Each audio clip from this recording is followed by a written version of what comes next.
Turiu tokį kaimiško stiliuko staliuką, susivyrinau iš pasagėlių kojelės, žodžiu stovėjo, viskas buvo gerai, kol neišgirdau garsų.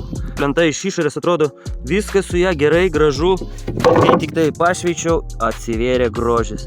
Kirvarpa ant kirvarpas, nežinau kiek su bulgarkės jų čia jau sutraiškiau. Kirvarpas, dar kitai vadinamos kinivarpos, jų yra apie 5000 rūšių, Lietuvoje aptinkamas 75.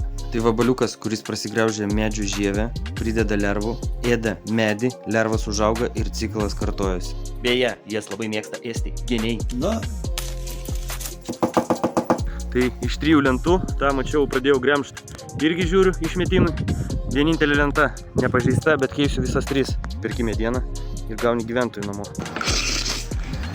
Uždėjau naujas lentutes, dabar vyksta procesas. Nu, staliukas pabaigtas.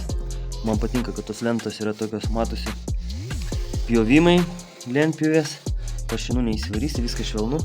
Nu ir aišku, prie pasagėlių tematika žirgai, kaubojai, miškelis. Nu va, staliukas vietai.